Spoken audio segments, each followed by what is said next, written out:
bank holiday Monday, and George and I are going for another walk. How many kilometres is it this time, George? I reckon it's about 6 miles. 6 miles? Yeah, 10k. Holy shit. With a hill at the end. I may die. See you in a bit. So we just managed to get up a bit of a hill. It's down there. There's more of it. We didn't just walk up that and we're knackered. A little bit out of breath now, but worth it for the view. Yeah, we've got Cheddar Reservoir and Glastonbury Tour in view there, Ziggy. So Glastonbury Tour is near where the meetup's going to be in August. We're all looking forward to that. So that gives you an idea of how beautiful the countryside is around where the meetup's going to be. Of course, you won't be able to see as much countryside as this when you're at the meetup. You'll just be able to see the car park and the venue, probably. Yeah, there is a bit of a hill. We might be able Don't want to to put a downer on it or we anything, might be able to see, but there's going to be a lot of meat. We might be able to see Glastonbury Tour from the top of the camping field, I reckon. So you never know. Ah, yeah. But it's, good morning, folks. Good morning. But it's yeah, it's great. It's great to be up here with Ziggy on the and having a good view of Somerset, my homeland. So yeah, it's nice. We've still got a long way to go though. So I should say so. We've only gone about 400 yards. Yeah, I know, yeah, but it was uphill. It felt like a mile. Exactly. Yeah. So we've just got to. We've only got to get to the top of there before we go along a bit, and then have to go up again. It's a doddle. It'll be fine. It got a bit steeper. We're a bit steeper. We're a tiny bit out of breath. You could say that, yeah. But we're nearly on top of the world. Yeah, it's a hell of a climb we just did. Coming up to the triangulation point, which means this is the highest part of wavering down. That little white thing up there, yeah. Not the clouds, the little triangle. Rhombus. Oh, rhombus, that's a good word. I think it's a rhombus, isn't it? It beats my triangle, doesn't it? Yeah, that's where we be heading. We have done a lot of carnivore chat. We'll go over it when we get onto the flat bit, because we're a little bit out of breath. Yeah, we are.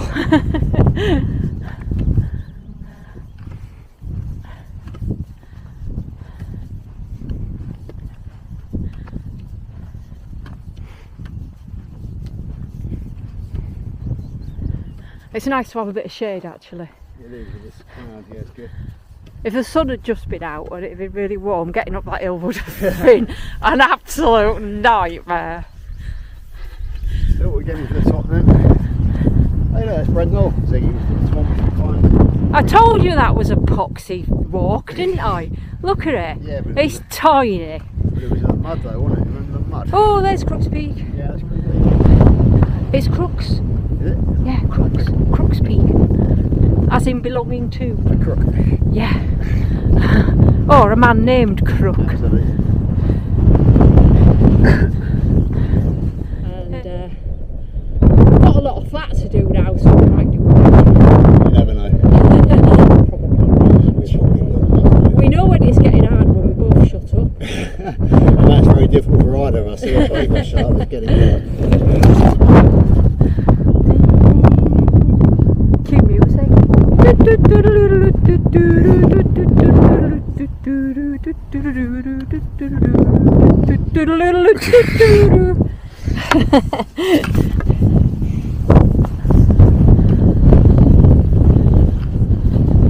Oh, look how black it looks in the cloud. Yeah.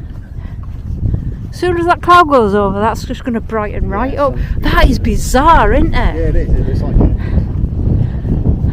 I wouldn't want to have to paint it, because one minute it'd be all dark, and the next minute the sun would come out, you'd be like, oh shit. Yeah, it's start again. Oh no, it's gone. The cloud's gone. It's gone over again. Start again. Yeah, they usually sketch it all, then paint it from memory. Yeah, apart from not being able to draw things. I can, it'll take me a long time, but I can draw things pretty well. I'm not talented, I have no real aptitude for it. Yeah, there's no way I could remember all the colours. No. If I just sketched something and then went, oh, I'd be like, well, I guess the grass will be green, and the trees will be green, and the sky will be blue, and the clouds will be white. I've got a great friend, Jenny, who's 89 this year, and she's a very, very good landscape artist. We've got I already hate her. Several of her paintings on our wall, actually, which you can, if you see my latest video, you can see them behind her. Yeah, I did see them. Yeah. Really good. Was that a picture of that beardy bloke? Is that you or your son? Oh, that'll be my son. Yeah. So I noticed that. I thought, I wonder if that's a picture of him when he was younger, because he's very 1970s, isn't he? Yeah, well, he plays on the fact he looks like Thor in from the... Ah, yes. Yeah, his lady gave birth to a son last week, so it's very, very recent. You're a grampy again then. That's right, number 4. Anyway, so back to where we started. I am having quite a bit of difficulty with my weight loss. Everything else seems to be going quite well. All the ailments have pretty much gone. I still get a bad back very often because I've done no core exercises. I know it's my own fault. But I got down to 10 stone. That's 140 pounds to you weirdos in America. So I got down to 10 stone, and then I just very slowly started putting it all back on again. Pretty much eating the same stuff. I did fall off the wagon a couple of times. In fact, a couple of times for a week or two, but not mentally off the wagon. I wasn't eating chips and chocolate or anything. But yeah, it just started creeping up, and then I'd put 13 pounds on, so that's almost a stone to you lovely people in America. And I thought, I'm going to have to do even more looking into this. So I looked into it, like old women with menopause, and basically women of our age should be eating between 70-30 fat to protein and 80-20. So of course my mind's just seeing volume, and I thought, if I eat a steak, does that mean that I've got to eat as much volume as that in fat? I don't think I can do it. But then obviously I looked in my app, which is Fat Secret, by the way. That's more British. You can get more British stuff on the Fat Secret app, and I didn't have to eat that much in weight of fat to get to 80-20. So I did that for a couple of weeks, and I cut out all carbs. Now I know you say you're supposed to be a carnivore, you're not supposed to have carbs anyway. Well, what I was having was a third of a tin of haggis with my stewing steak every time. So I cut out the haggis. I put more butter in my stewing steak. I was still eating cream cheese and scratchings. So I did that for 2 weeks, up in the fat, and I was religious with it. And then I discovered that the best thing you can do then, I think, is to lower your calories per day by 100 and see what happens, and then maybe lower them by another 100 the next week if nothing's happened. Now, the thing about that is, I'm only eating a tin of stewing steak, half a packet of butter, some scratchings and a tub of cream cheese every day. So I'm not entirely sure what I should cut out of that. I mean, I know I shouldn't be having the cream cheese because that's got a certain amount of carbs, and dairy might be my problem. But I can't eat the scratchings without the cream cheese because they're like really dry and claggy in my throat. I don't know what else to do apart from have 2 tins of stewing steak every day and a whole packet of butter. So that's where I am. If you've got any suggestions, do give me a shout.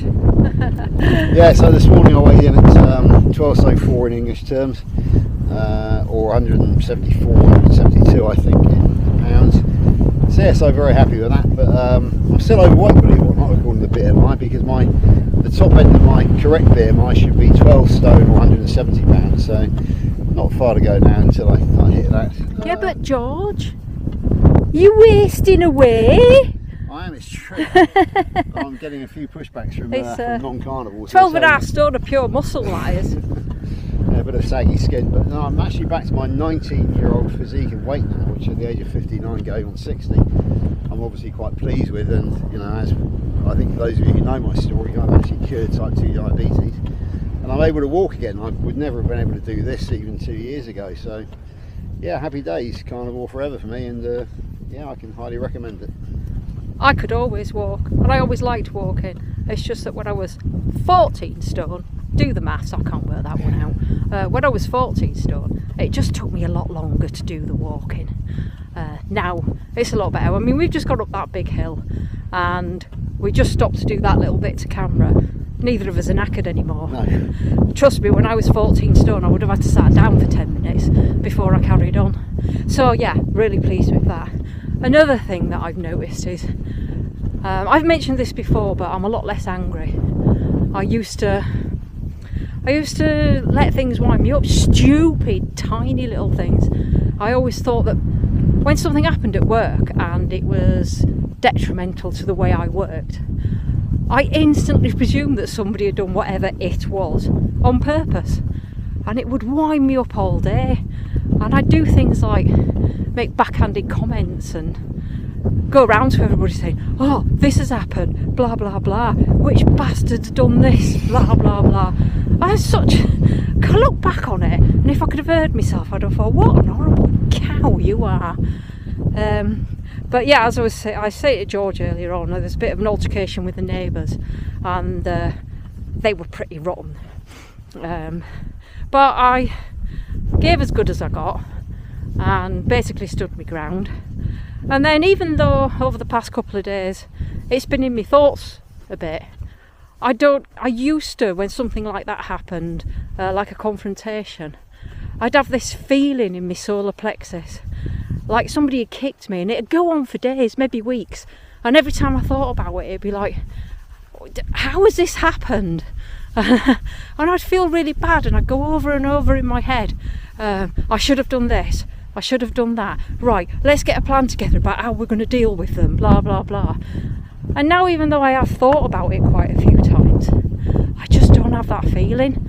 It's just, I'm just thinking about it, and I have my thought, and then I go, right, let's think about something else. And I don't think that I would have just calmed down naturally. I'm absolutely attributing it to the carnivore diet. I do have a little bit more motivation now. I was saying, wasn't I, George, before that that's the last thing I'm waiting for, is the motivation to come. I have a little bit more motivation. I can say to myself, Ziggy, you really need to do so and so. And then bad Ziggy says, yeah, but you're in bed watching YouTube, you may as well stay here. But then good Ziggy goes, nah, just turn it off, you silly cow, and go and do something. And I do. It's not always a massive thing. I mean, sometimes it's a whole day's worth of work in the house. Sometimes it's just go and get your own food. Seriously, I text my daughter to get me food and drink. We're in the same house. That's just ridiculous. So I am more often going down and getting my own food and getting my own drink. And like I said, I know I've got to do something, so instead of just going, oh, I'll get it done when I absolutely need to, I just go and do it now, mostly. I'm not saying I don't spend quite a few days in bed, I still do, but I do think it's improving. But, I mean, I don't want to be greedy or anything, but I want to wake up every day, I mean, get home from work every day, and be filled with enthusiasm about things that I could do, because trust me, if you saw our house, you know there's a shed load of things that need doing, and I always feel better after I've done them, especially when it's a good tidy up or a clear out. Always makes me feel better.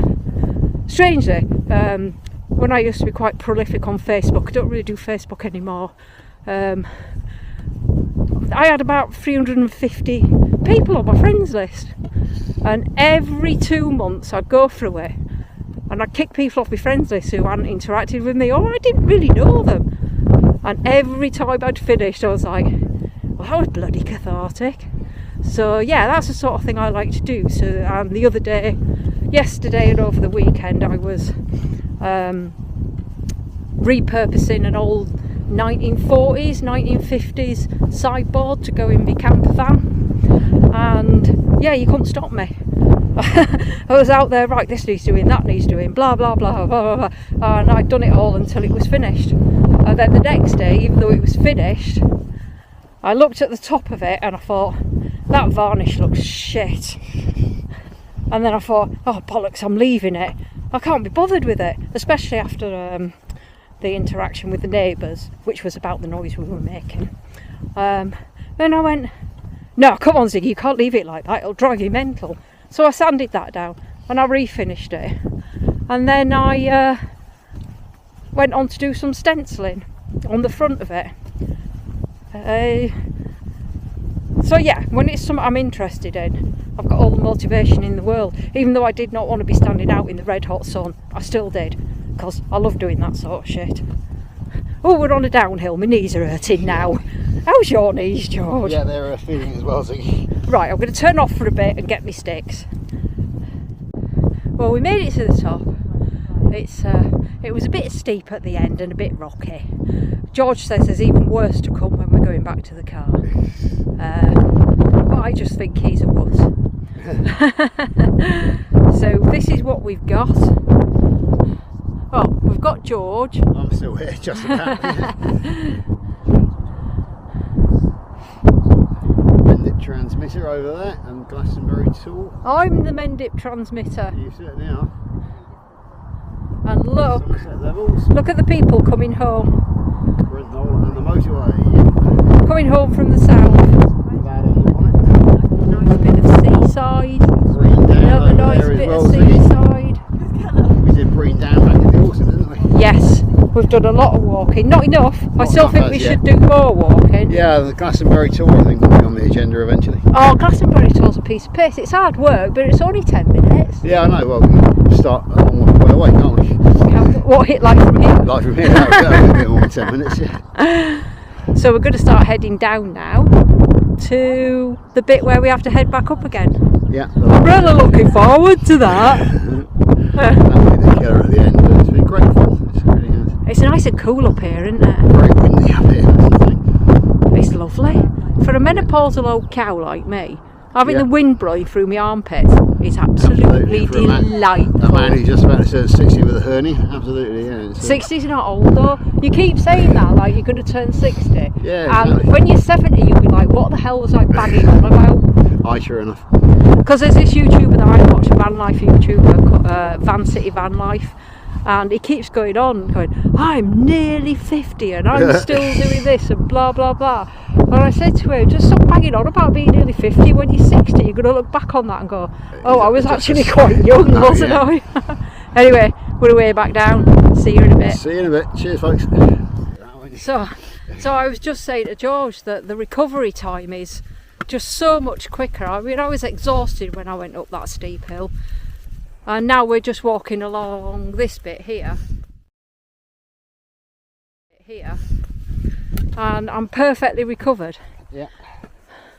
When I was a big heifer, it used to take me a good half hour for my heartbeat to go back down to what was normal for me then, which was about 80 beats a minute. That was normal for me, and I have been up to 115. But yeah, recovery time much quicker. I ain't looking forward to that though. Yeah. See those tiny little specks on the top of that hill? That's going to be us in half an hour. Over and out. Okay, looks like we've done the worst of it. Yeah. There's the trig point again. I don't know if you're completely recovered, are you, George? I've never had anything to recover from, Ziggy. You such a fibber. He I'm was bloody knackered, to be honest with you. He was well pleased. Every time I stopped, he was well pleased. Standing up like a trooper. But he when they get on the floor. But he couldn't get down on the floor, so he didn't have any choice. A bench would have been nice. Yeah, it would have been. Although we might still be sat on it now. That's true. Bit of a nip in the air now, isn't there, George? Yeah, it's a bit of cheese. Which is something which is absolutely lovely when you're going up a hill. Look, it's all downhill from here now, Ziggy. Yeah, I better get my sticks out because my knees ain't going to cope with that. Show the audience what we're about to go down. But they won't understand because on camera you can't see how terrible hills are. So that'll probably just look like a very gentle slope. Yeah. But you can see that those people's heads just popping up.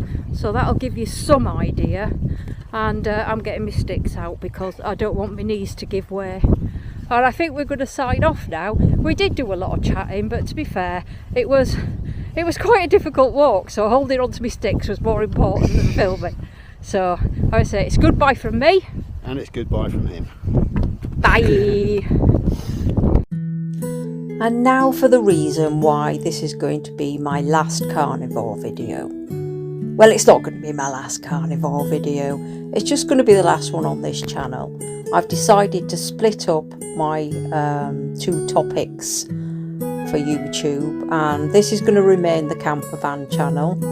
And I have a new channel now, which is called Cream Cheese and Scratchings, and that's where all my carnivore content is going to be from now on. So it'd be awfully nice if you would pop over to Cream Cheese and Scratchings and subscribe. Thanks ever so much. Lots of love. Bye bye.